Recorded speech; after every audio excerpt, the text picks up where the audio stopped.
بدك تبتسم لي أقوى ابتسامة.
وانت طيب لنا لو محمد.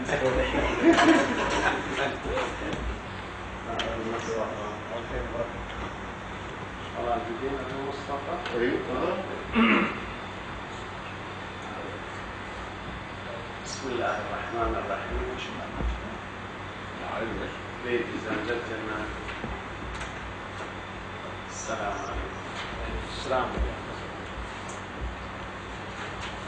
Since its foundation in 1992 or so, the PhD program in this department has been regularly arranging such meetings in which a PhD candidate defends his thesis or her thesis after accomplishing the required courses. This is in fact the normal course of things. A student finishes his courses, then defends his thesis. Today, however, is a special day in the history of the Department of Translation. The venerable man sitting in front of us now has been continuously teaching and supervising PhD students for a good number of years. Professor الواحد محمد مسلط is well known for his academic activities, for his papers, articles, books. He is well known both inside Iraq and outside it. At the moment, Professor الواحد is the head of the Department of English, College of Languages. Personally, I made his acquaintance in 1966.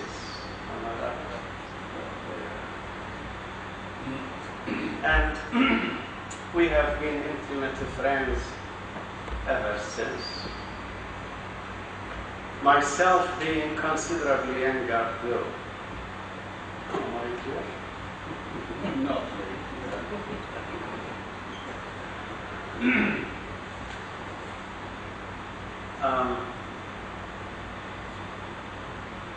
The examining committee is comprised of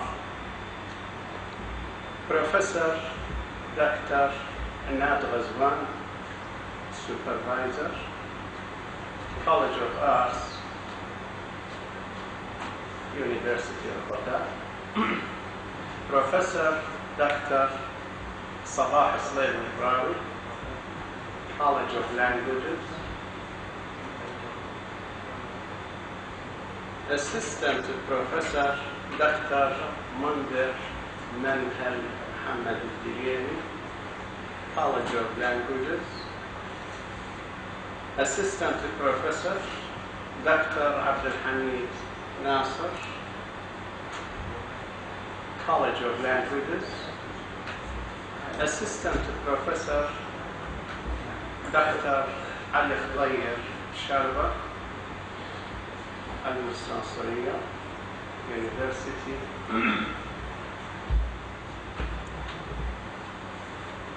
and myself, Department of Translation. As a staff member in the Department of Translation, I would like to thank Professor Dr. Anand quite warmly for gracing the meeting by his presence. I wish him good health and all happiness. Meanwhile, I would like to extend my gratitude to all the members of the Department of English and the College of Languages for their true generosity and authentic cooperation. Whenever the Department of Translation calls for help, they instantly reply. A friend in need is a friend indeed. So God bless Dr. Anand. God bless all the members of the Department of English and the College of Languages without exception.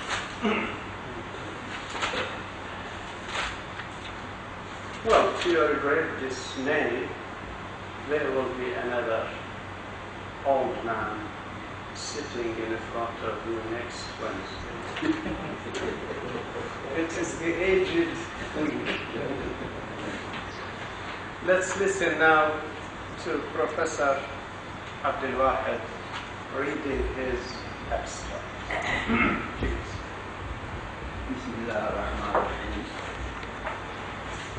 السيد رئيس الجلسة، هذا أعضاء اللجنة،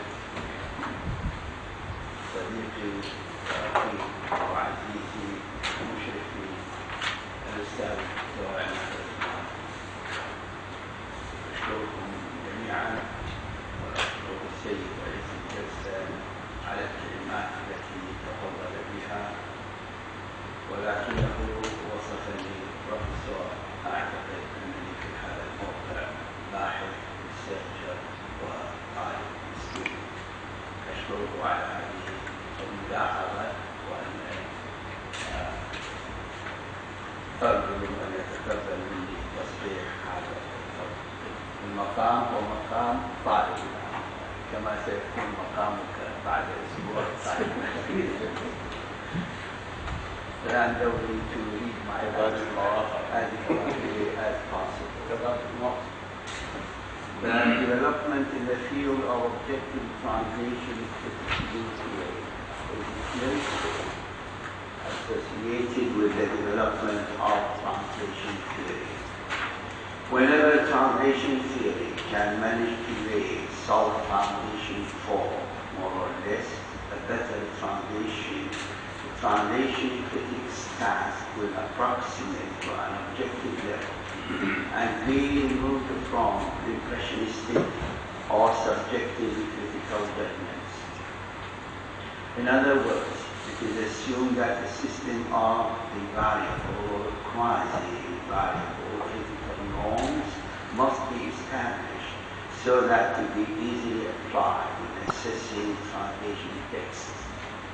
It is noted that the impressionistic criticism often failed to properly assess the translated text as its judgments are not built on solid, verifiable, and authentic norms universally accepted by translation scholars.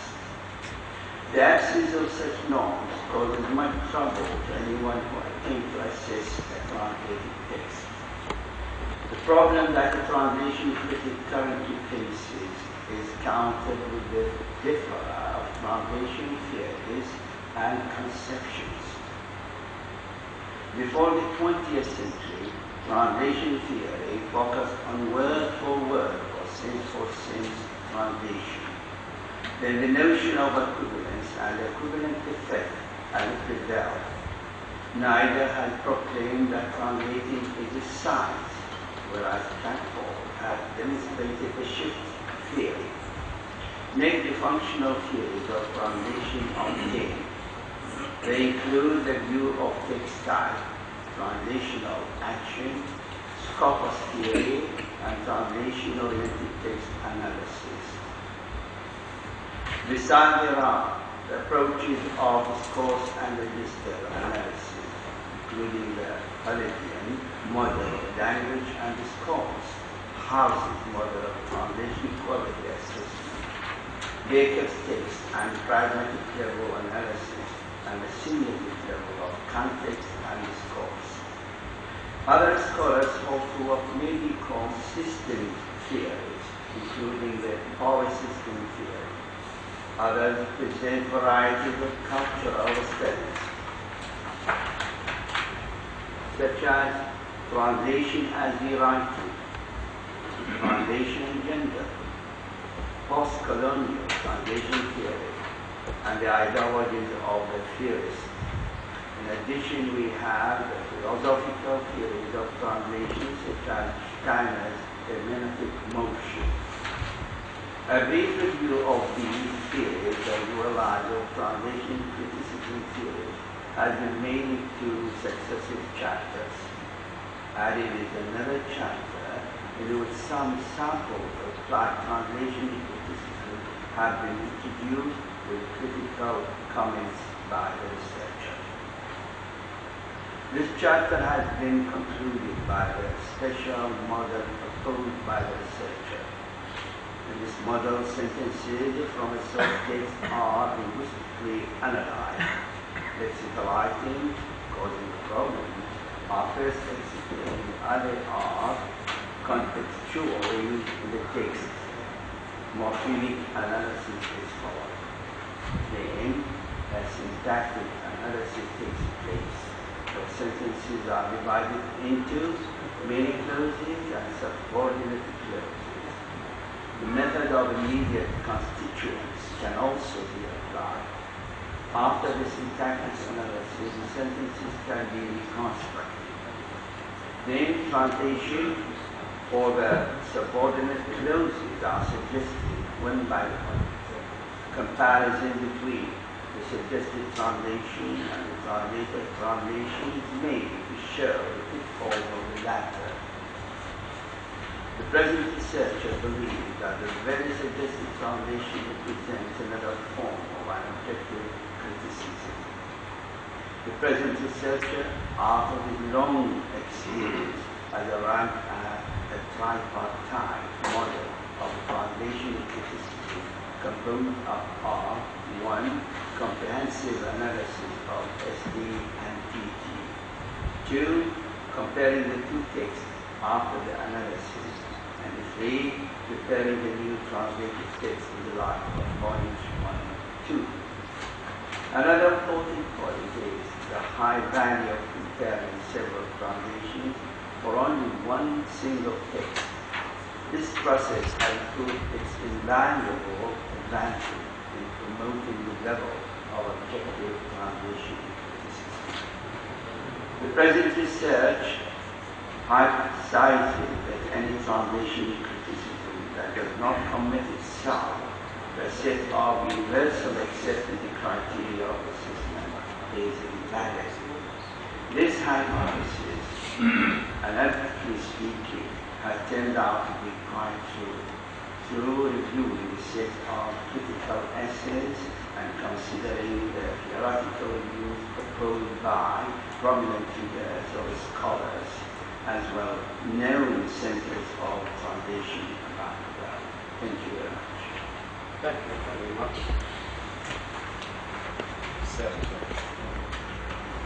Now, I give the floor to Professor Dr. Salah Ismaili to put forward his remarks and questions. Thank you, Mr. Chairman. At the beginning, I would like to say that on this historic occasion, I would like to express my appreciation to my dear colleague, Mr. الواحد, for his contribution. It is a sort of research emerging from long experience. It is well organized, well supervised, and well written. It reflects his objectivity, good sense, meticulous language, keen eye which have made his work insightful, instructive, and informative. However, there are some points I would like just to discuss with the researcher about if there's any distinction between evaluation and assessment. Are they, synonymous or not? Because I found that they have been used interchangeably. Well, actually, I could say that they are synonymous. I use now. They are used interchangeably. Some of them use the word evaluation, some use assessment. You could say they are synonymous. But some of them believe that the assessment comes before evaluation. To assess something, to do some kind of correction, even any correction. After that, when the work is ready to be criticized, we come to another stage. But currently, almost all of them believe that evaluation and assessment is all. So they have been used, let's say, interchangeably. Okay, thank you. I didn't find a list of abbreviations. Though there are some abbreviations used, let's say, or adopted in your thesis, like TS or TL, or I don't know the reason if there's any reason. Well, I did it on purpose because I believe that this is special work. Most of the readers of this work know most of these abbreviations. For example, PTSD. In fact, I believe that even foundation is TC, etc. About the limits of your, let's say, study, it is limited to literary text type, as it's mentioned here.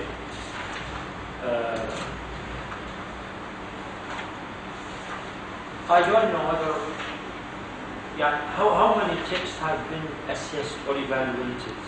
Because you say here the study will attempt to confine itself mostly to critical works on literary texts.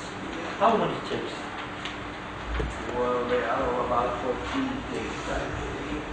Most of them are literary texts, except a few, say, are mingled between world literature and some other disciplines, such as history, for example.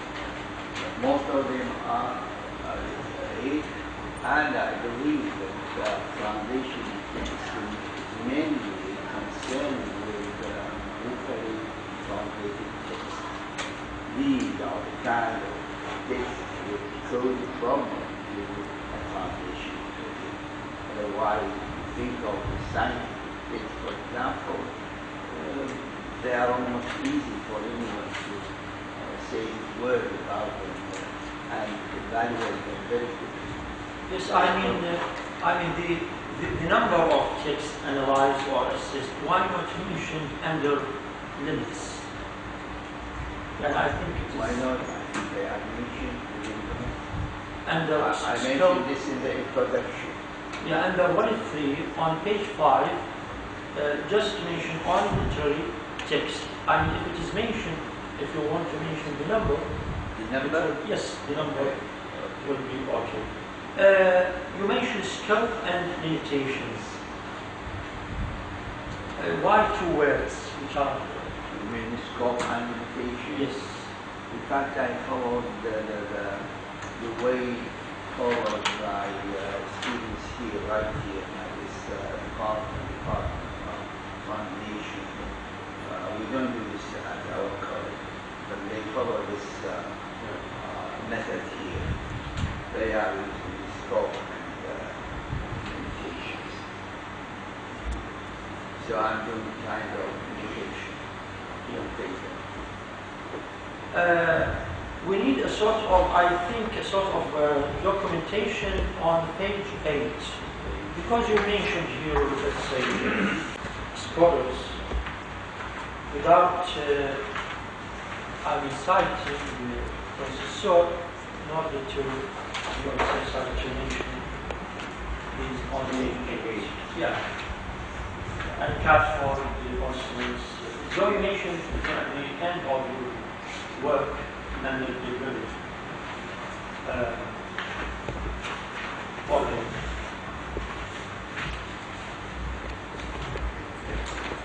Some references have been, let's say, haven't been mentioned in this topic, which is I brought them down. Yeah. Just a few. Thank you. Your analysis is, let's say, excellent in addition to the, let's say, especially the examples I cited, which are under analysis or under assessment. Really, they are interesting and focused. And this led to good conclusions. The last thing I would like to ask you about about title in English and Arabic. Why do you use معاني وتطبيق? One is singular, the other is plural. يعني why not تطبيقات, applications? يعني معاني وتطبيق. criteria and applications. يعني why not applications وتطبيقات? Well, I think that not answer. Just this is a question. Now, Which both of them should be in the plural. Anyhow, this is what I do appreciate the approach exerted by your supervisor, Professor Dr. Management.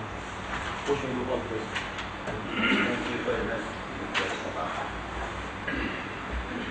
Well, thank you very much, Professor Dr. Sabah Al, for your valuable remarks. I give the floor to Assistant Professor Dr. Manhal Al-Dini. Thank you, Mr. Chairman. Bismillahirrahmanirrahim. Again, I find myself in a historic and unique instance. I think it's very difficult for the examiner, all the examiners to examine their teacher and their professor. Anyhow, this is the system. And I've got benefit of this situation to increase my knowledge concerning some points. I find them still controversial and not clear for some of us and even for the students of translation. The question about translation and linguistics. We as students of translation, we don't have clear answer or clear criteria for the relation between linguistics and translation. I think I grasp this opportunity to have some more information concerning this point.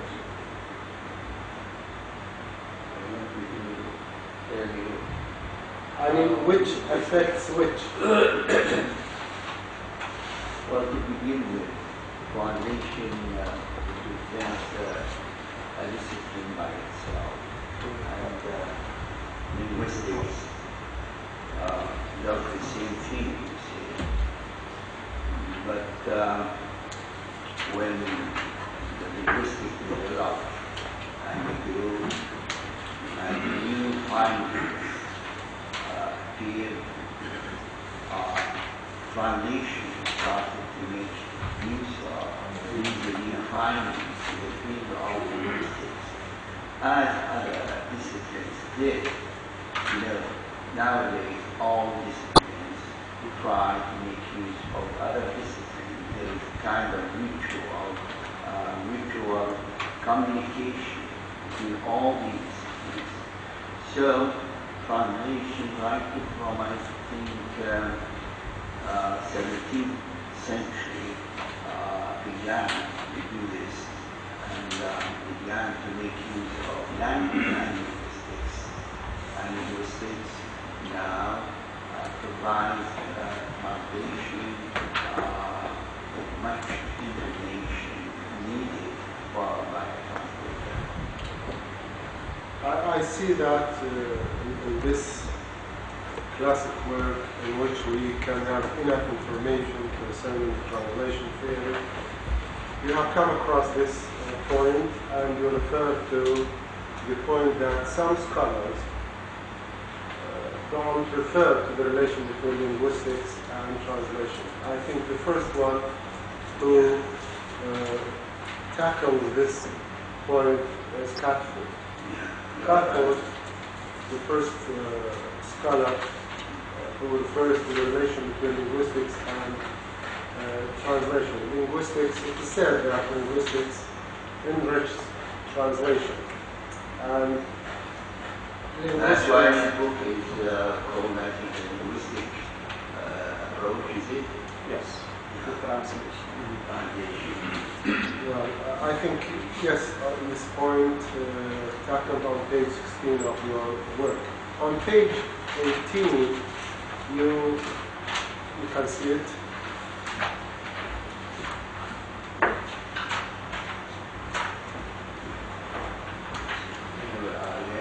At the beginning, you refer to Savory, 1968, provides the following summary of the various paradoxical demands on equivalence. Well, as an expert in translation, Mr. Researcher, out of these 12 points, which one or two you feel best to be considered by a translator? Actually, I haven't thought of considering all these points so far, but I can tell you that each point in fact is quite true. Every point is quite true if you take it apart. But all in all, you could put maybe two or three of them together and make a new foundation on which you base your work. I mean, are these points given to counter the text types, or they are just probabilities to be considered by a translator? Well, I think I see your point, yeah. A translation of verse should be in prose. Yeah. Later on, the translation of verse should be in verse. Yeah. So, as a will-be translator to consider what when dealing with prose or poetry? Well, much debate has been made on these points, whether you translate poetry to prose or verse. Some scholars and most of the translators accept the fact that translating poetry to prose is much better because this will enable the translator to control and read complete of the poetry, you see. While when you say to translate it in prose, in verse, you are only engaged in matter of form, the form of the prose. But in this case, you miss something. So if you continue to think of the rhyme, that translated in the prose, in the opinion of some scholars, is much better. And we rarely scarcely find poetry translated in verse, except like Nicholson, those great people who could surpass even the original by their translation. But generally speaking, it is universally accepted now to translate poetry into prose. Thank you. Okay, on page 6, the line before the last. To be a translator, the line before the last. To be a translator, you put page 6. The line before the last. To be a translator, at the beginning of the line.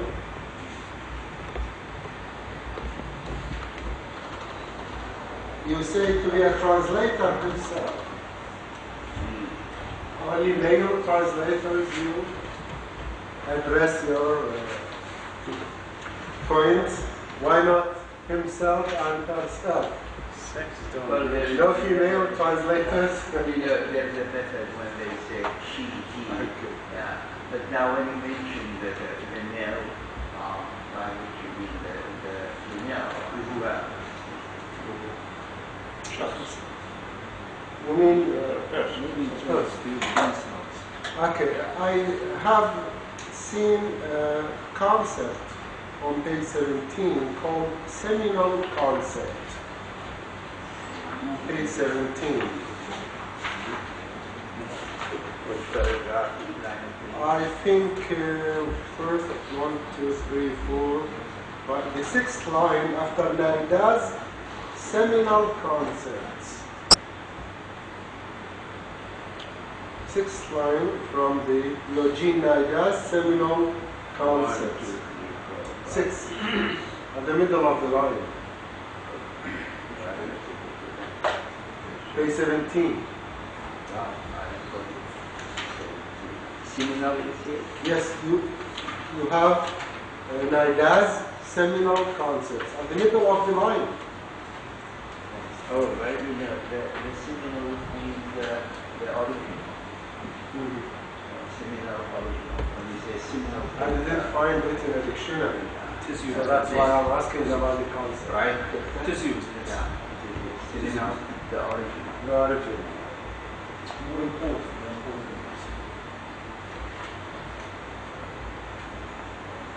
Well, I think these are my points. Thank you for giving us this reference for translation theory, translation criticism, and models of translation criticism. Thank you, Mr. Chairman. Thank you. Thank you, Dr. Munder, for your valuable remarks. Now, I give the floor to Assistant Professor Dr. Abdulhamid Nasser to put forward his questions and remarks. Thank you, Mr. Chairman. Bismillah ar-Rahman ar-Rahim.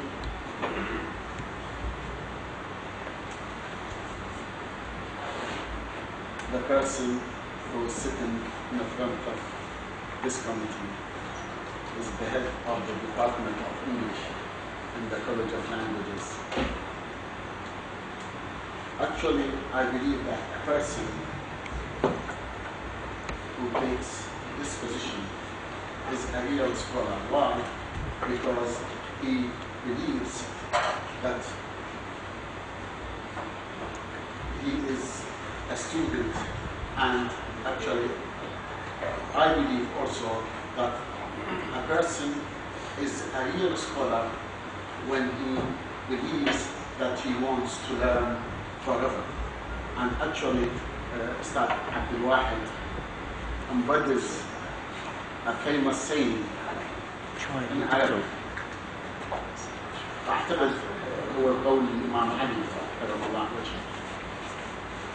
يقول: اثنان لا يشبعان، طالب العلم وطالب المال. اللهم اجعلنا من طلاب العلم. ولو مو من طلاب العلم ما قعدنا. ما. As for the thesis, actually a person who reads this thesis believes that he is listening to a lecture, and he not only listens to a lecture, but he is reading a book. Ustad Abdul-Wahid subconsciously expresses this on page 16. Now, look at page 16. Paragraph number 1 to 3. The author of this book. So he believes he is writing a book, not a thesis. Although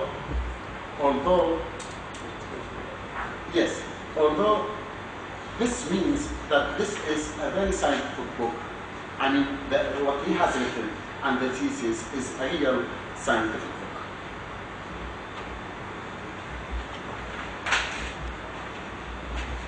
Now, my question, of course, I'm not going to ask questions. Actually, I want to discuss things with Ustad Abdul-Wahid. First of all, the issue of objectivity or impressionistic and subjective issue. Now, of course, translation involves subjective criteria or subjective or impressionistic. Now, also, translation criticism involves certain fixed criteria that have been put by certain scholars. So, I want to listen from you, Ustad Abdul-Wahid, comments on this issue, please. In the issue of objectivity and subjectivity. While in my dissertation, I never discard the notion that subjectivity is included. Whatever you try to do, you cannot get rid of it. It's there. But since we think in a scientific way, we have to take resort to objectivity. But this objectivity cannot be completely pure. Impressions will be there most of the time. Impressions will be there most of the time, but if we could lessen the number of impressions, we could step forward and be closer to objectivity. I admit that objectivity is something impossible, if we try to be as we can objective. Yes. Now, of course, objectivity means verifiable. Means that we prove something that is objective. And also, objectivity is based on certain criteria that can be verified, while subjectivity is arbitrary and also inadequate. So inadequacy and arbitrariness always is always accompanying what? Subjective criticism. Am I right? Yes, you are right. You are right. Yes. But when you tell us in our criteria that we follow, we have to think of that, and these criteria should be universally accepted, and the majority of people should accept these criteria. Now, the foundation critics began to use some of these criteria, not all of them. As it's explained in detail throughout the dissertation, each one has his own criteria, and there is a trend now to combine the main criteria, said by this one, said by that one, you see, and put them together. And out of all these criteria, we invent a new list of criteria, which we base our system. But there is an internal drive within me. It says that subjectivity is an essential element in criticism. It means that when I want to criticize something, of course, the criteria, of course, the scientific criteria which I have had through long experience in that field, but also I have certain subjective, impressionistic element within my criticism. So subjectivity cannot be avoided. That's what I said in the beginning. Cannot be avoided. That's what I said in the beginning. Another point, actually, which I want to discuss with you, the criteria used, are there fixed criteria used in translation? Well, Sorry, in criticism and translation? well, thus far we depend largely on linguistics here. That's why we say we have to analyze the source text and the target text. How? What do we do? In fact, we read the text, we read the linguistic elements in the text. We think of what is called cohesion, coherence. We think of the methods such as semantics, syntax. All these things could be considered an objective element that make up what is called objective criticism. Nowadays, there are other elements, such as cultural elements. These should be taken into consideration. Other things that the translated text must be as exactly as the original one and the source text, you see, and you make it, for instance, Arabic text. You change it into Arabic text. When you read Arabic. Others oppose to this tendency and think that we have to transfer part of what is called foreignization or foreignness on the text itself. I mean, to be a true translator, you have to keep some of the foreign color and you transfer it into Arabic. While now, most of our critics believe that the base translated text should read Arabic. يبدو عربيا. فلن أنا سأل So now we come to something or a remark which is final. Is criticism, is a translation criticism an art or a science? Well, I think you take it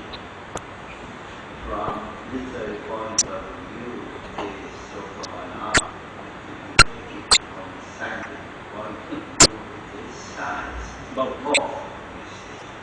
And the translation itself now viewed as a piece of science and a piece of literature. You see. So the critic, and I say it, the critic must read the translation theories and translation criticism theories, etc. Well, this is kind of science. Now we say linguistics is science. How? You know why linguistics is science. Thank you. Thank you very much. Now, I believe that translation criticism is just like supervision of something. So, a supervisor may not be a competent supervisor unless he has a long experience in dealing with that process. So, we supervise, all of us, I think we supervise certain theses written by students. Now, of course, this ability to supervise has come or has been acquired through our ability to write successful dissertations. That is why we can supervise our students. That is why also a critic who criticizes translation should be himself a very successful translator. And this ability to translate enables him to criticize according to two things: subjective elements that he has, subjective element that he has acquired through long experience in translating, and also through his education and the information he has acquired through long reading and through vast studies. You are quite right. Now, as We have forgotten one important point, please, which you referred to, but we don't explain. The main thing in translation, is man himself, man, the type of man. You cannot say this is a critic and give this description to everybody. No, a critic is something unique. It's not any person. I cannot say that I am a critic. Unless people say, well, this is a critic. How? I mean, the critic must reflect his personality in the work. Then it is a mixture of science and literature and art, etc. But man is the most important. thank you. Actually, these are general remarks. As to the detailed examination of the pieces, actually it is well organized, full of information, and actually it deserves to be a textbook given to students in translation.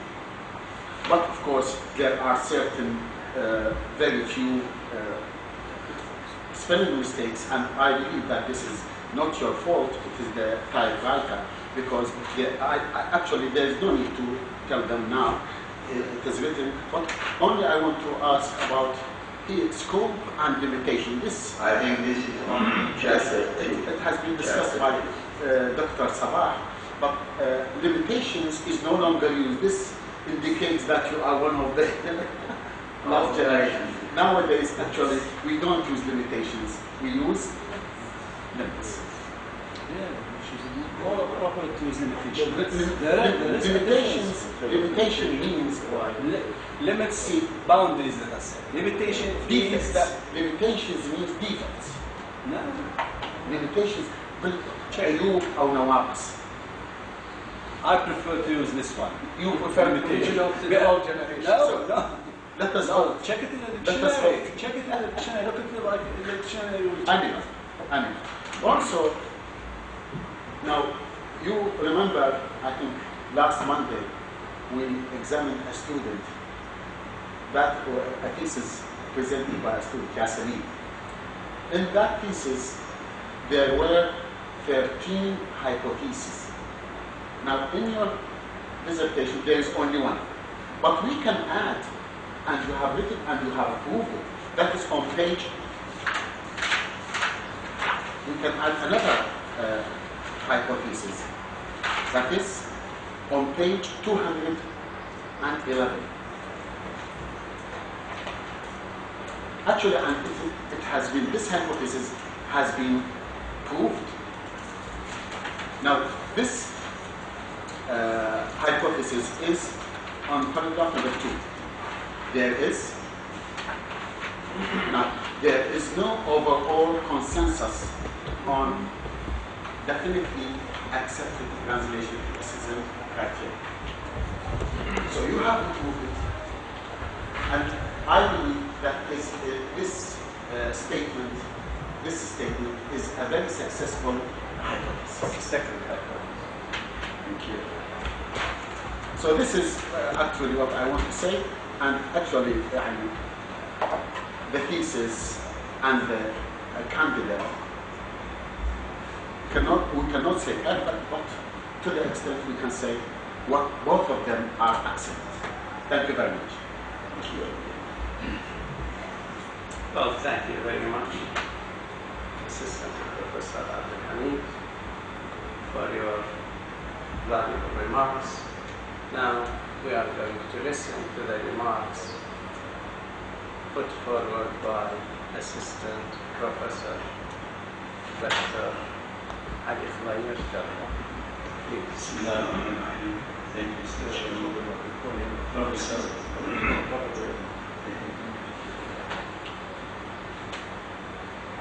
Professor Abdul, well done. I wouldn't say any words of praise because you deserve more than that. But my discussion with you would be a bit longer than others. Anyway, we start with page acknowledgements. Page 5, Roman figure.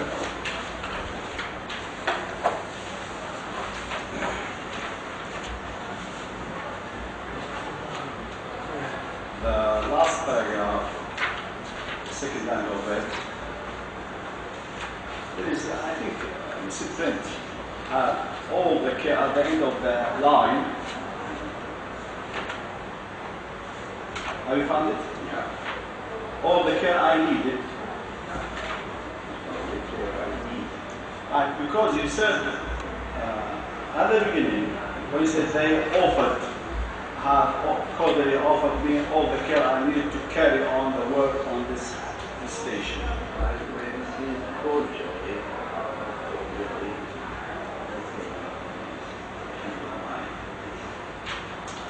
Okay, page.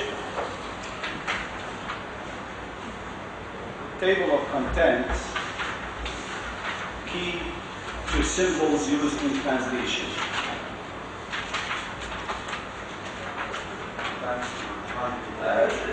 What do you think if you say that key to Arabic symbols? That's the kind of key to Arabic symbols, right? Yes. Page 2, Arabic number.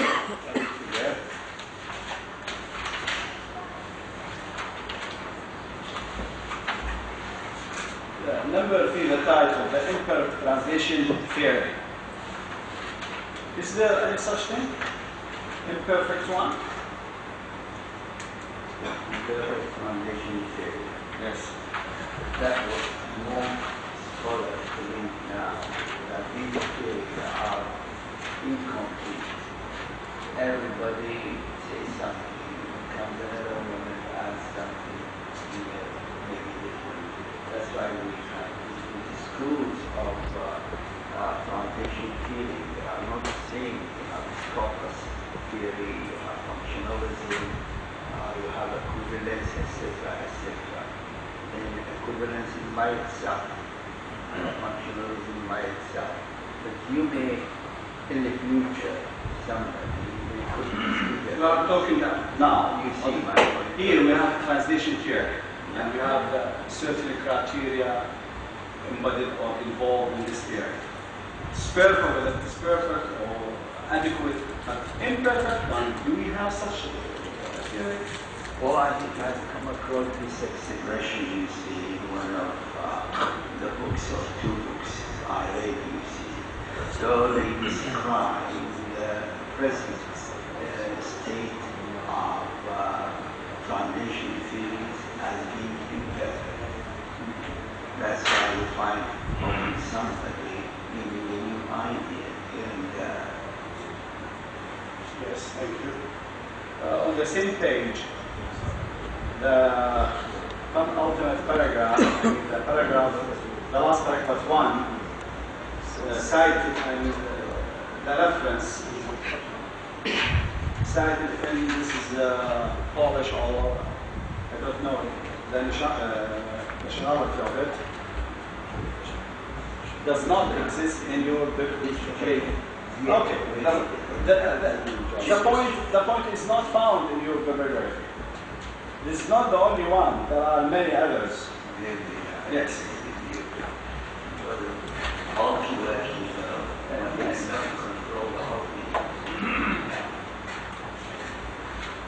Page 5.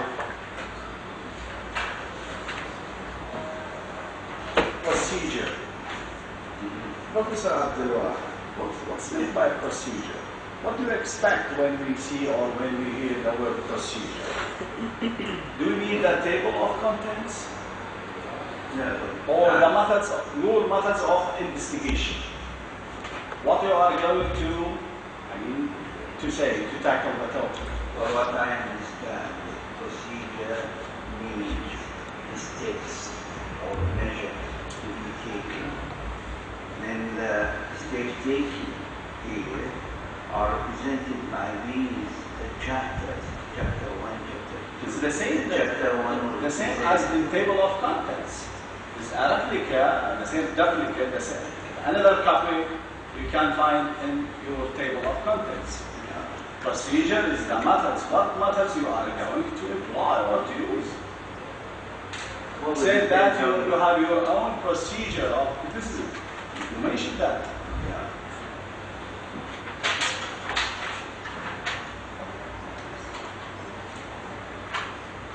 But excuse me, Mr. Chairman, the procedures from technical point of view is a mechanism of the research. What does that mean? That means the way as Professor Abdullah said, the steps Is there a you should follow Professor, to reach to a conclusion. is there a need to repeat the same? What's repeated or what's said in the table of contents? Of course. It's the same. We repeat ourselves.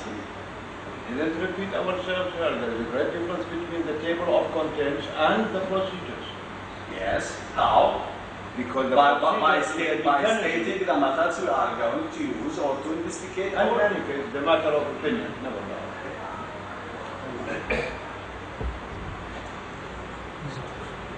Page 8.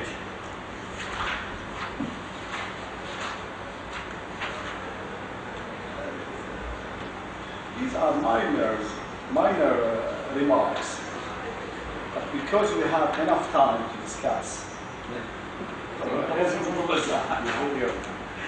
Now, the last line, that one, it, building on Halliday's systematic, Professor, Yeah, I see. on systematic functional grammar, it refers to what? Discourse analysis.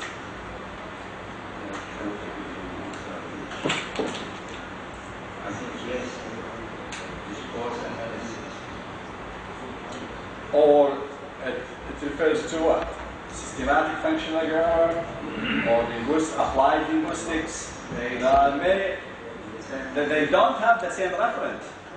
The first sentence I'm talking or referring to discourse analysis. Discourse. So the second one, I see that it refers to discourse. I building on how the schematic function of this class analysis has to mention I say here, to be clear. Page 14.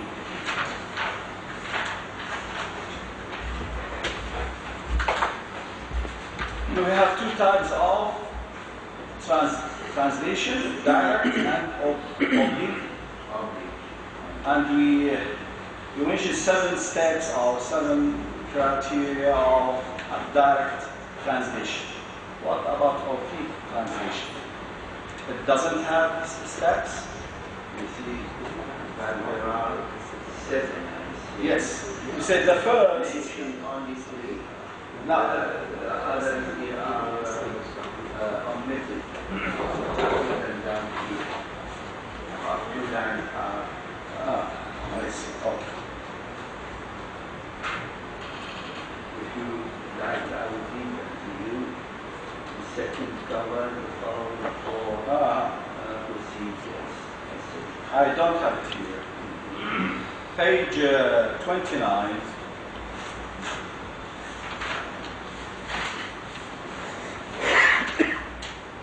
The first line, this T stands for, this is an, You mean the first line, this is very important? this is an important and very readable book. It you mean? It, yes. Yeah. Page 47.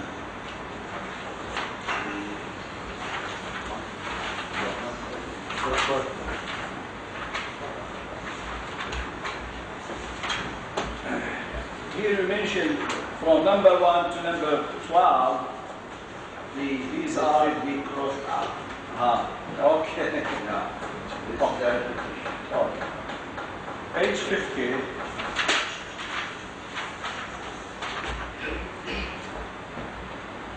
Again, the same point I've discussed with you about whether it exists or not.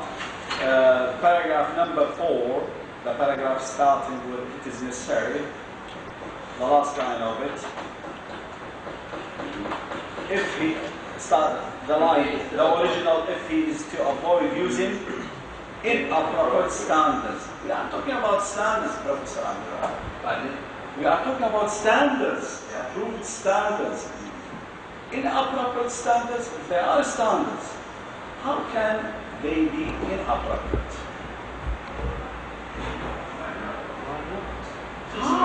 You may suggest a standard. It is a standard to It whom? is a standard by you. We should I have my own standard. There is a consensus on it. We should agree, all of us, that it's standard. This is what I understand. Well, if it is so, why There do is- you critics change their points of view from now and then? You see, they change their views about things. These are They relative believe matters. in standard for a good time, you see. This is you- Then This things is your happen, view. you This is see, your point. which By time they change. By time they change. Could be It's that. not even you. Yes. well, what was But in they the change, past? but maybe they become obsolete, but not inappropriate.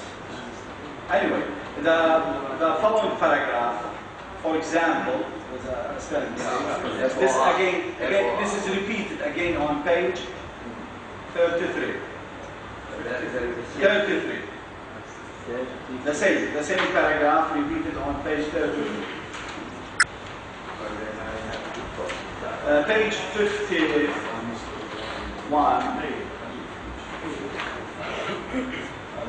ما قعدت. أنا تعرف لا اقول لك ما دامك بعدك يعني تعرف لا مستحيل انت شيخ الشباب.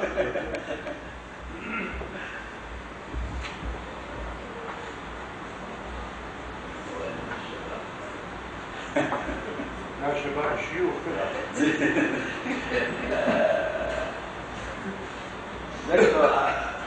Professor الواحد, you overuse the word ibit. Ibit. Many times. For example, on page 51, the second paragraph, the last word, ibit 66. Which one? Where we can find it on, I mean, preceding, three preceding pages, or more than that. Many evidence will be used. Because if you have a look at page 49, which is subtitle, Katrina Race, Yes. English version, then I'm taking most of the material from this book by Katrina Race. So I limit myself to her work. That's why I said On the same page or on the following page, not on the third page. This is the third page. See, this is a footbook, you see. Yes, I summarized the most important points here. So I have to use it to be very objective, you see. I have to say, But this too is many by evidence. But too many evidence. well, this will not distort the work. I think the modern view is to use the same reference, not to mention every time we want to cite the reference. Anyway, the second paragraph on the same page, 51, the difference between lunch and dinner. We said, I'm going to read it, the second line. Whether the English word dinner should be translated as a noon meal, an evening meal, or something else depends completely on the matter of time. Yeah. Time is the only factor that determines it, Well, I think or the region. No, I think Yeah. by time we mean the age. Maybe in the 18th or 19th century, they used it in this meaning. But in the 20th century, the meaning has been changed into different. I remember. And by time, I don't mean time morning and. No, I know. You see, time. In England, dinner is used in Manchester, and some other further to dinner is used for noon meal. Yeah. While lunch in Leicester, the city I used to live in, lunch for Well, I like this point. Good point. Take into consideration. This is right, too. The regions also, I mean, the geographical location or region is also an effect. Page 52. Conclusions. Is your own or the authors? I mean, Those are the all of them? others. All of them? All of them. Sometimes That's you why refer- I'm using it again. Edit again. Okay. Yes. 54. I think I mentioned that many references do not exist or don't turn up there. I mean, in the last your bibliography. Just to draw your attention to 61.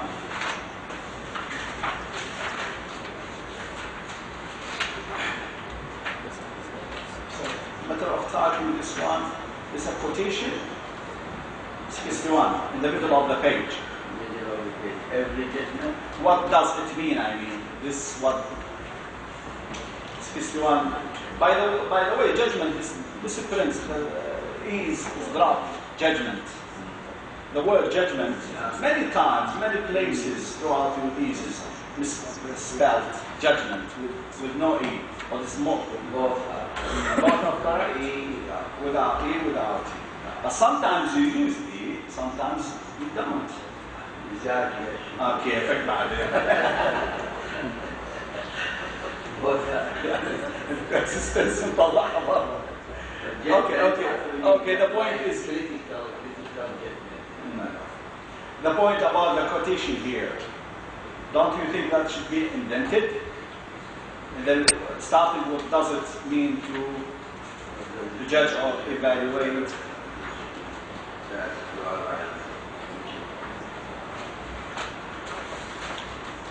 Then on the same page, assessment procedures. You mentioned the similarities and differences between the 5 assessment procedures. mentioned earlier.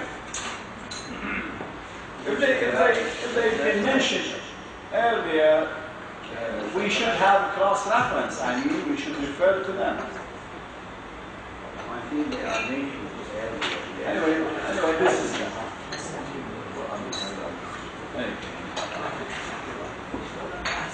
page 68, my dear lecturer.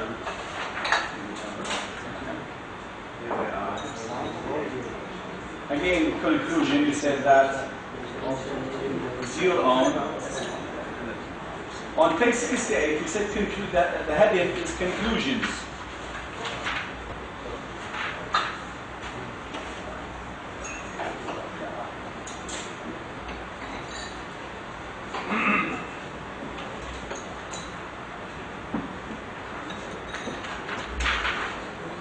Or I can read out conclusions by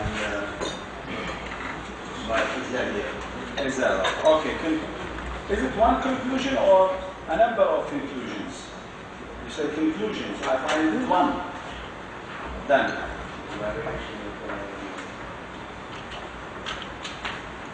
I think if one reads it carefully, you will discover that they are embedded. Embedded. More than one. Page 111. 111.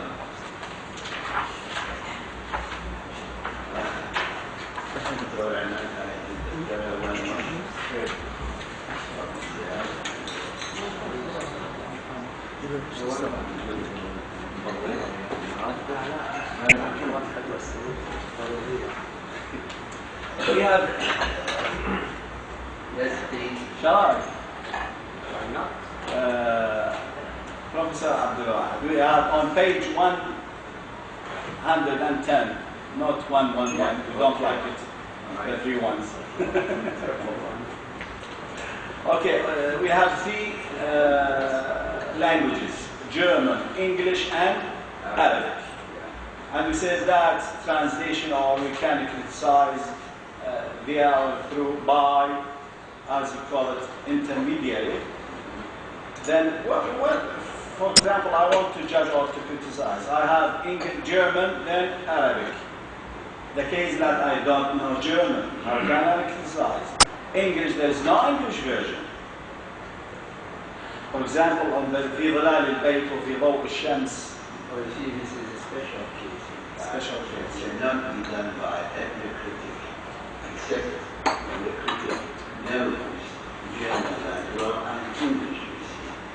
You as a reader, you read the Arabic. Then how? But this Arabic is translated from English. I am a reader and I am interested in translation as well. Okay. I want to try my art with criticism. We Why are not? talking about the criteria that ought to be followed. So you read Arabic. This takes translated from English. From German, but you from discover, German into English into Arabic. yeah. We have many What is translations. the English version? We are not concerned to discuss this matter now, why they translated from German into English and then Arabic. But we should be realistic enough and face a realistic case. In this case, you find here, there is a text originally German, translated into English, then into Arabic. Now, as a critic, how do you give your judgment? I mean, you compare between the Arabic and English, I should be aware of the two. between Arabic and German, or both. I said that in this case, the critic should know both languages, and he compares the translated text with English and German. Absolutely. He might discover that there are missing expressions, you see, when translated from German into English, and then other missing, expressions when translated from English. I think it is a complicated work to be done, but we have to think of it. We often find such kind of work. Okay, page 149.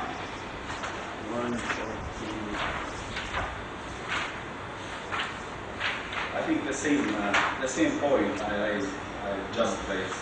Yeah. Same for the question about the translation takes in the current language culture. Page 151.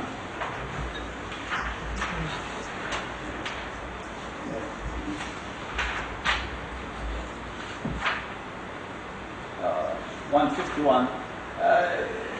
You start reviewing the assessment of criticism 1, 2, 3, up to 151.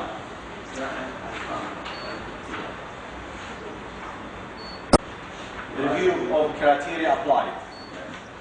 Now, 521, assessment of criticism 1. Then from 1 upwards to 14. Where can we find these criticism? This assessment of criticism 1, criticism 2. Where do I find it? Well, I am a reader. I want to find. Is there any mention or a reference back to it? These are mine. It's yours. Yeah.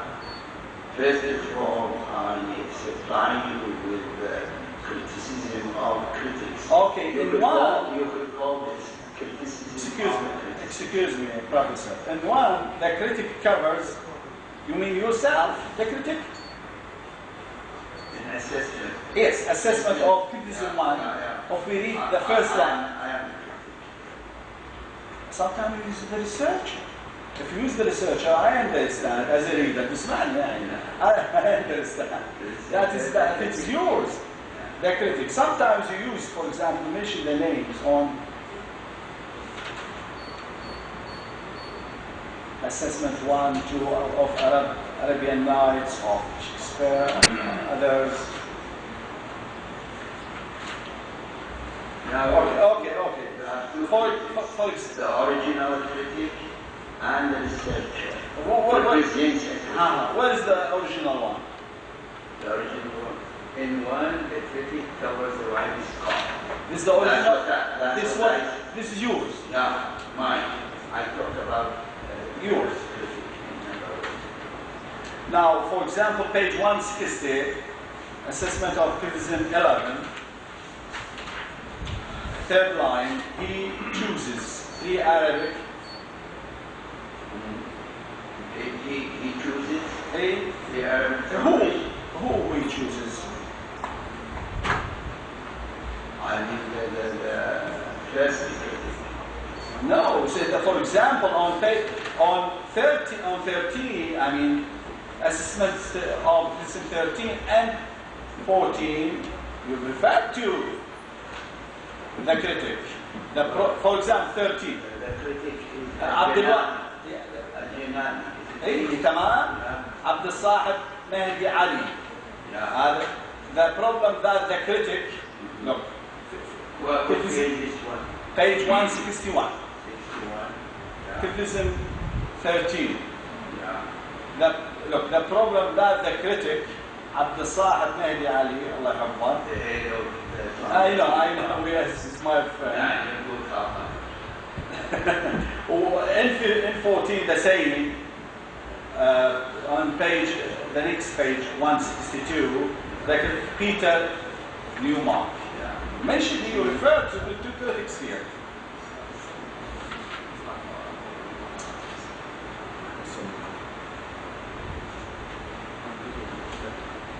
Okay, sorry, sir.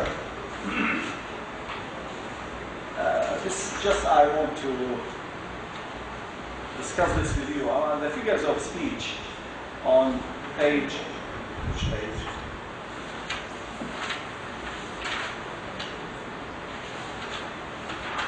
Yes, on page 172.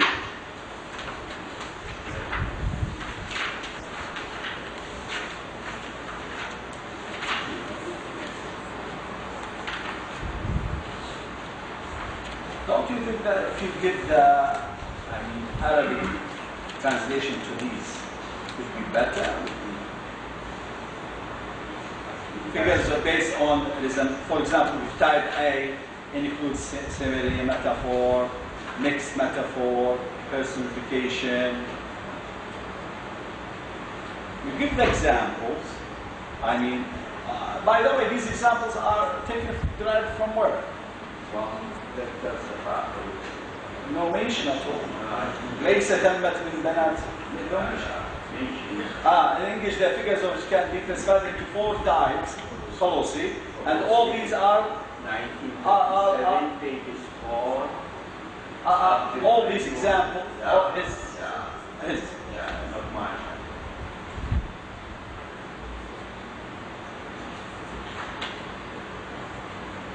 Again, on page 175, long, very, very long quotations, but with no indentation. Need to be indented, all of them. On pages 175 and 176.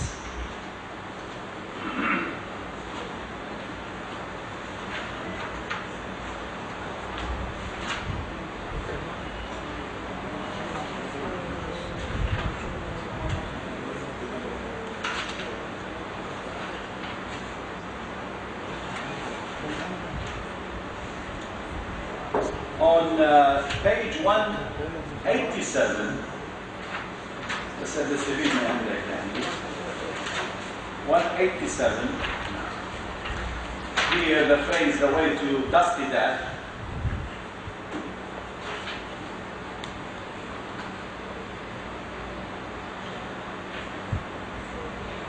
الطريق إلى الموت والتراب يفضي لموت التراب. هذا في طريق يفضي إلى الموت والتراب. This, I mean, this is the translation available, right? What do we suggest if we don't like them? If they are not the right ones?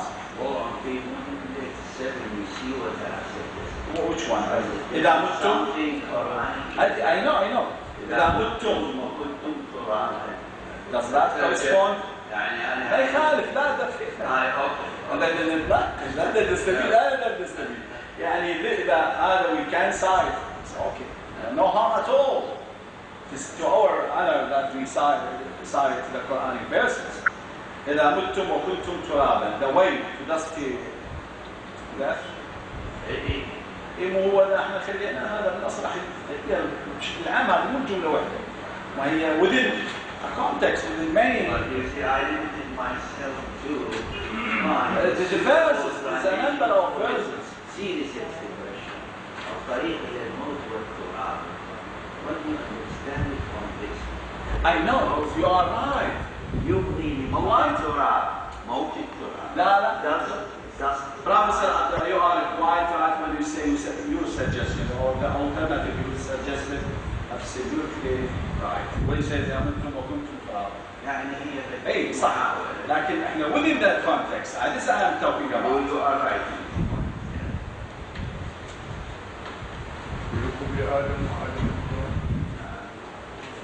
We come. This is the most important one. This is the core of our discussion here. 188. The researcher's model. I agree with It is very brilliant, informative. Whatever I can describe it beyond that. Okay? Now, don't you think this is different from other models? The main purpose is teaching. Is it a didactic one for teaching purpose or not? The model you suggested. Yeah. For teaching. It is different from. We have to teach students to make them qualified to be critical. This is the way how. The question is, it is different from other ways or other models. Then here you include many translated version by the diploma students. Why? What's the significance of all these by Majid? Well, you see, ترجمة الطائي. Okay, we have 2 original ones, الطائي, your own translation. That's okay. Then we have ترجمة فاتن I know. No, I said. I mentioned that we have a Thai and Yur translation. Then we come to ترجمة فاتن عودة وترجمة شروق رضوي وترجمة and so on. Why? What's the purpose? To include such version. The students, the diploma students version. To show my model I follow teaching my students, which I thought to be requirements and accepted by others in order to promote the status of foundation and so these are preliminary mistakes. I don't see they are absolute and final. Maybe they can be improved gradually.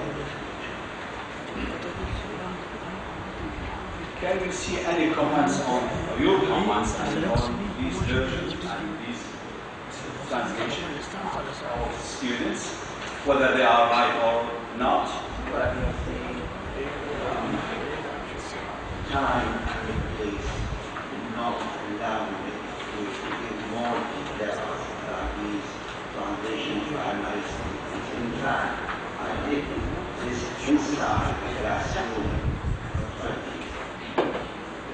I presented and I corrected all I could see as a teacher in the class. I did this in the class. Thank you very much, Professor. My last words, the work is very interesting, very informative, well organized. I hope and I wish you every success to you. Thank you very much for that.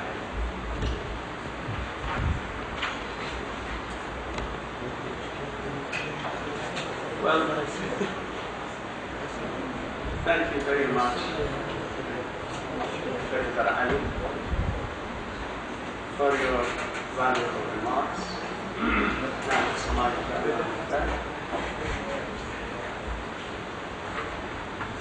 Well, Professor Al-Waḥid, I find it a golden chance for me to be revenged on you today. As my supervisor, you have been giving me for months and months all sorts of strict instructions to elaborate on this and to document that. Okay? Well,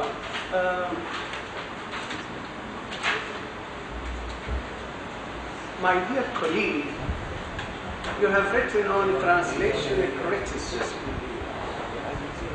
I have written on translation theory. So my first question is, which presupposes which? Which demands which?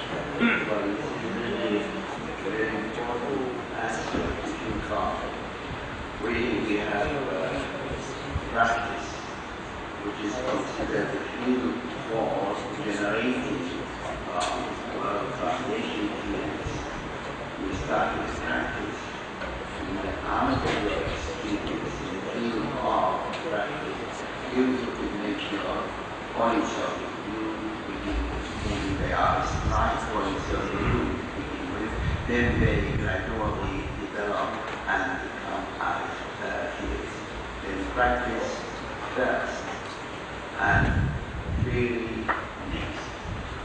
But when you get used to the work in the domain of the foundation, you may discover that you need theory first and you apply practice next. So it's mutual, practice and theory. Well, thank you. My second question is that translation theory has got its own traditional and modern approaches. Reading your pieces, I got the impression that you focus or restrict yourself to modern approaches only. So the question is, what happened to the traditional approaches to translation theory? This is a very difficult question to answer right now. I'm repentant. It needs much information, but I think it is for granted that new things, new approaches should be considered because they have something new, you see. And we are interested in new things, so we are interested in new approaches to translation more than we are interested in traditional ones. We have absorbed the ideas of literal translation, free translation. Now, on the scene, we have new approaches to deal even with the cultural aspect, which had not been dealt with before. Well, thank you. Professor Abdullah, you know that translation has got two opposite poles, theory and practice. Well, you have extensively talked about theory. My question is, where's the place of practice in your model? In my model, my teaching experience, this is the domain of my practice, where I meet my students in I translate, and I listen to them reading their translated text, or sometimes I take their papers and study their papers and correct some of their expressions, etc., etc. It's a very complicated process, I think.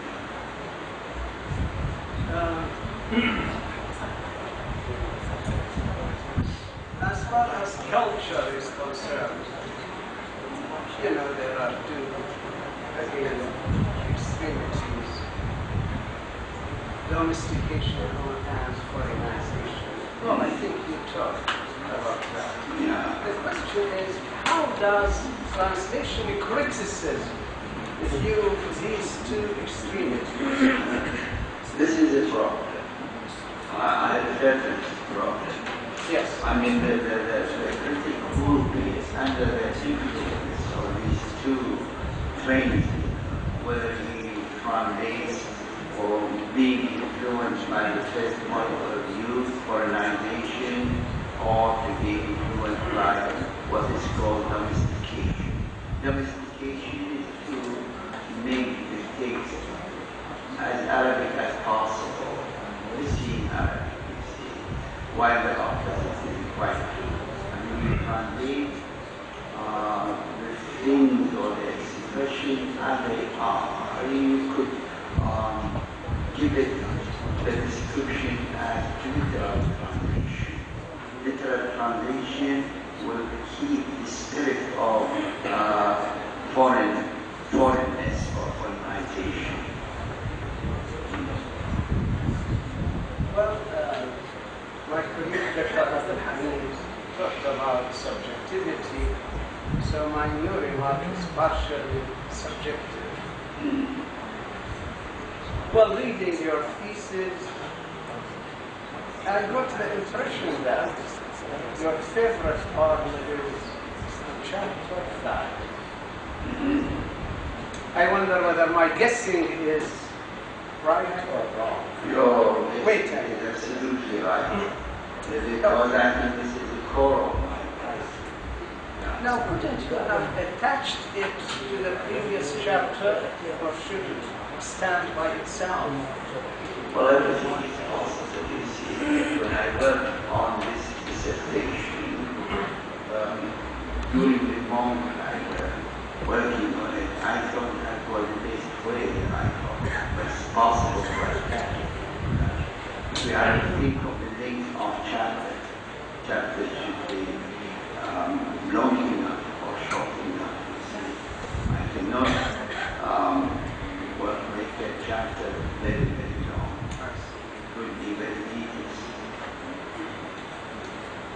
Well, the marginal question goes to the machine.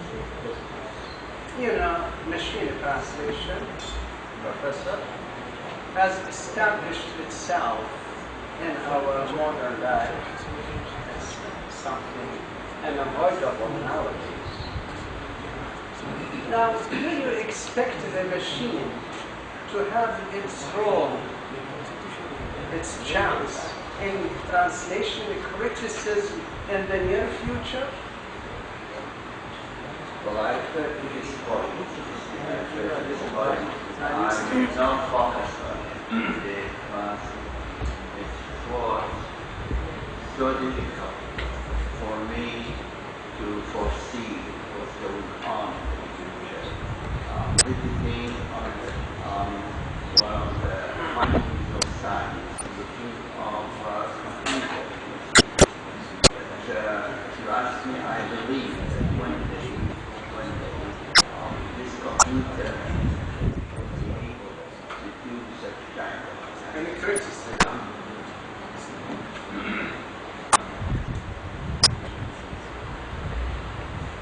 Well, no need for me to add to what my colleagues said.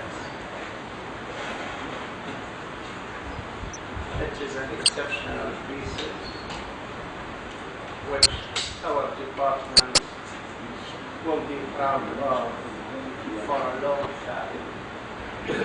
We are all proud of it.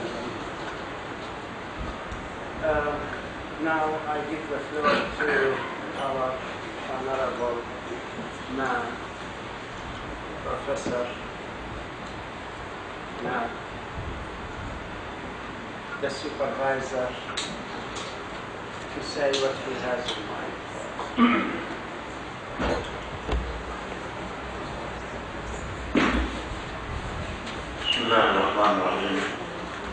Thank you, Mr. Chairman, Professor Maslow. I should like, before I say a few things concerning this distinguished thesis, the thesis of my sincere friend from early childhood, from the primary school. He is not a friend, he is my brother, according to our victim,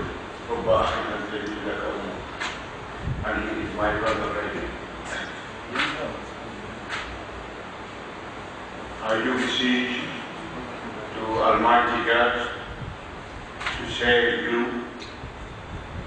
Mr. Chairman, and my colleagues, members of this examination committee, for wishing me a good health, hoping sincerely from the bottom of my heart that I do beseech to God to save you all and give you a good health in the future.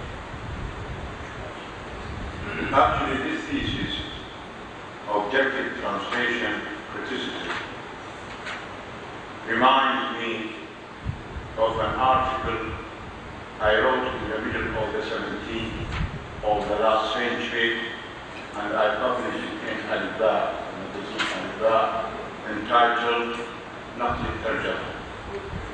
And I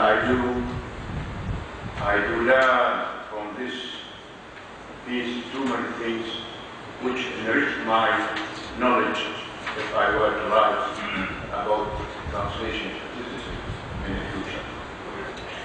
And that is not because Professor Al-Waḥid is very capable of writing such a thesis, but because he is a very good translator, he is a short story writer, and he is a linguist as well.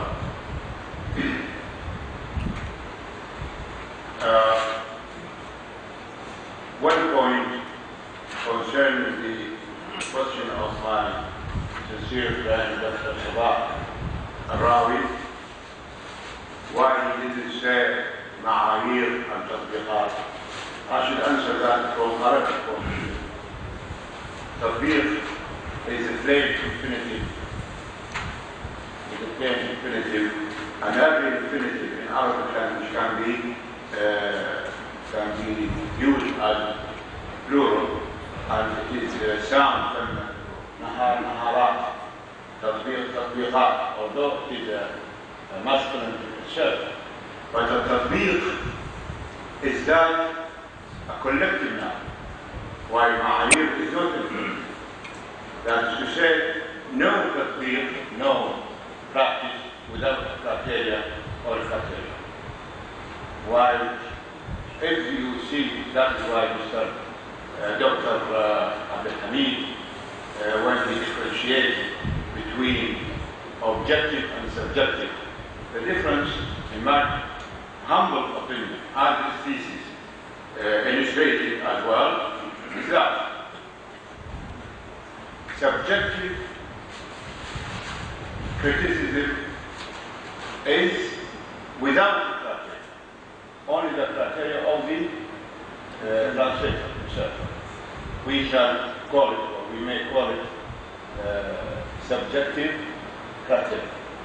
While objective, too many criteria, you are free to select anyone to cope with your subjective as well.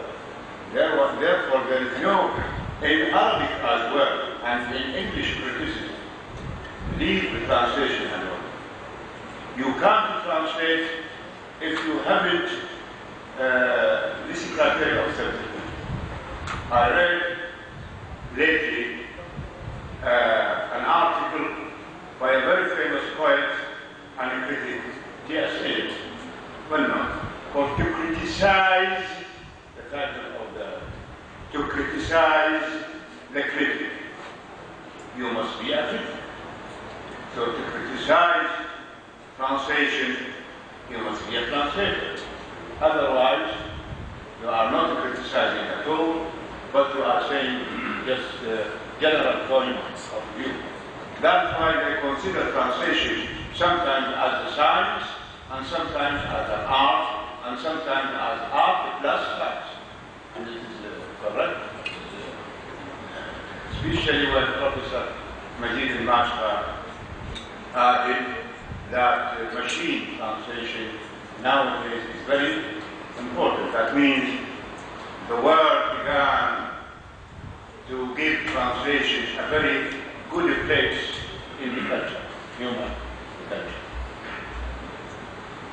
The other point that Professor Majid al-Mashra and Professor Abdul Wahid, in my opinion, they are about here.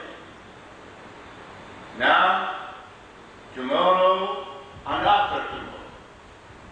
But I do appreciate their patience, their ambition to get this simple paper to be adopted. يعني الدكتوراه in Arabic, الواحد did succeed to a great extent in producing a very distinguished thesis, which will be in every library, I hope, and it will be a very good one.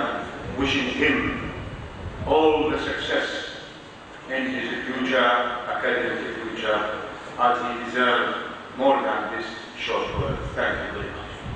Thank you, Professor. In fact, one more thing is still missing, Professor Anand, which is younger, yourself or Ustad Abdul Wahid? Yeah, that's a very good question. The difference between us 1 year. Leave it ambiguous. Yeah.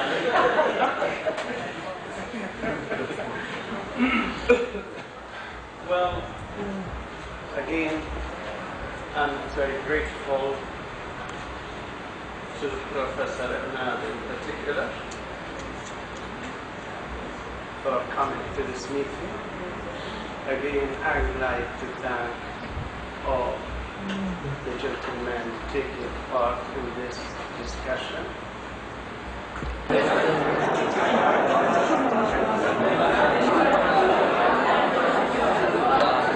شلون اليوم؟ مضبوطة. طالع الرئيس اليوم. بس استاتيك عن الظلمات قبل أسمع عليك بالوسط. إيه. السلام عليكم.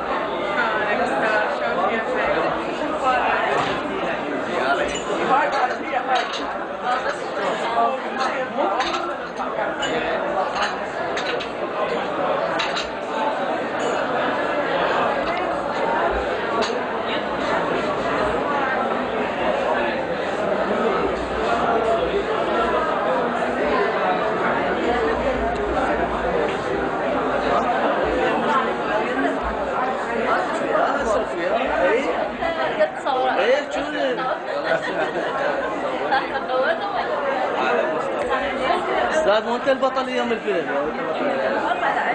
والابطال انت عجبك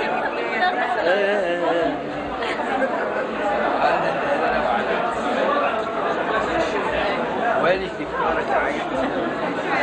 راح اكتب المقدمه شيخ الاساتذه، مناقشه شيخ الاساتذه.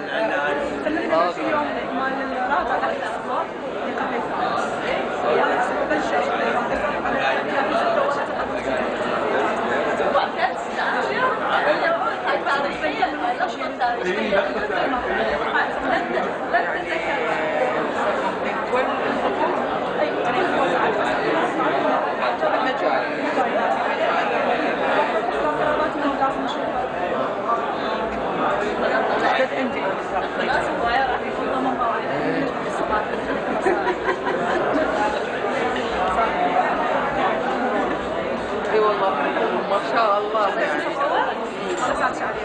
What feel now؟ هسه تقلق عن نتيجة استاذ لو ما قلق؟ طبعا لا والله شعور صادق استاذ.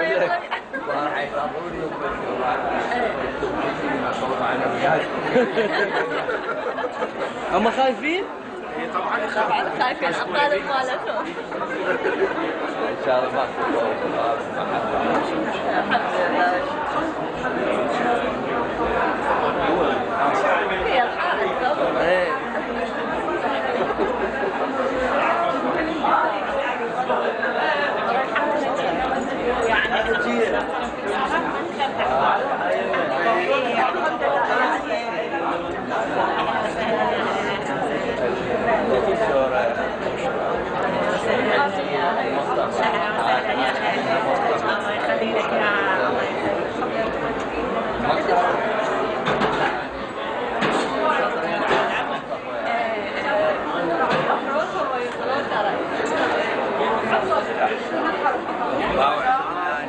هو اخذت لك كلوز اب والله.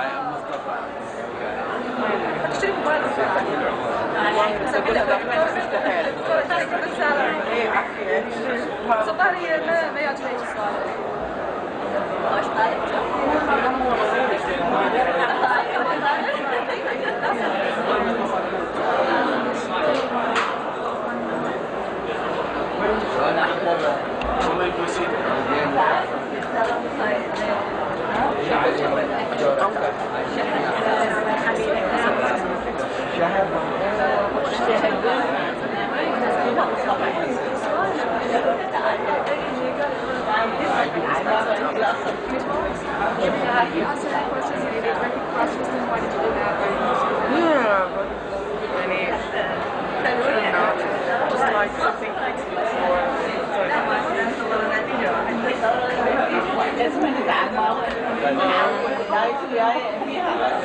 اي والله ابني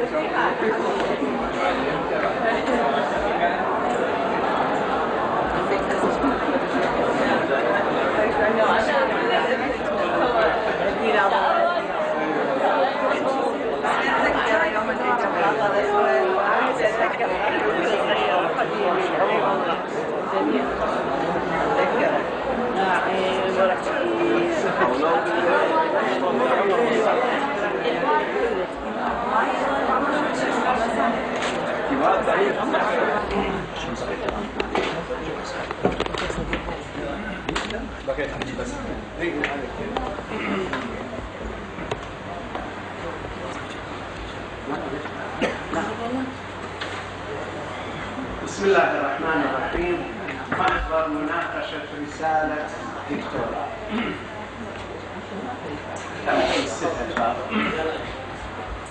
اجتمعت اللجنة المؤلفة بموجب الأمر الإداري المرقم 10081 في 27/5/2004 لمناقشة أطروحة طالب الدراسات العليا لمرحلة الدكتوراه في قسم الترجمة في كلية الآداب السيد عبد الواحد محمد مسلط عن أطروحته الموسومة النقد الترجمي الموضوعي معايير وتطبيق في الساعة 9 صباحا من صباح يوم السبت الموافق 3/7/2004 أجرت اللجنة مناقشة علنية للطالب المذكور، وأخذت اللجنة بنظر الاعتبار الجهود المبذولة من الطالب باستخدامه المراجع ودفاعه عن رسالته وأسلوب بحثه والنتائج التي توصل إليها. وعليه قررت اللجنة استنادا إلى الفقرات 4 و5 و6 و7 من المادة 32 من تعليمات الدراسات العليا ما يلي: قبول الرسالة بتقدير مستوفي في اللسانيات والترجمة.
استاذ علي وين طلعنا كنا؟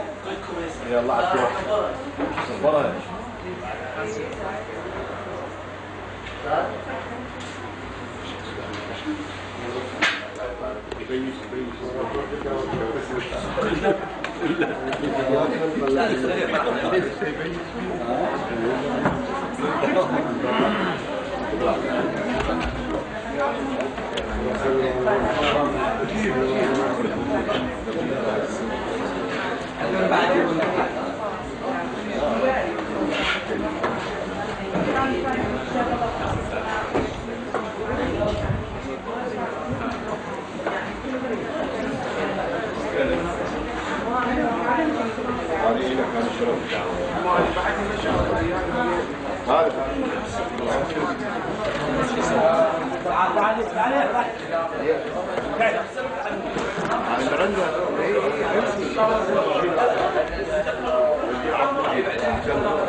حسن لا اصور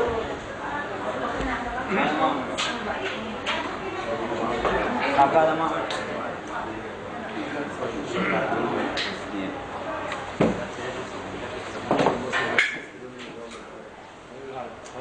الله يخلي الغداء والله. ابو زيد احنا السبت الاخير يمنا ان شاء الله. ان شاء الله. يلا احنا بنطلع.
Thank you.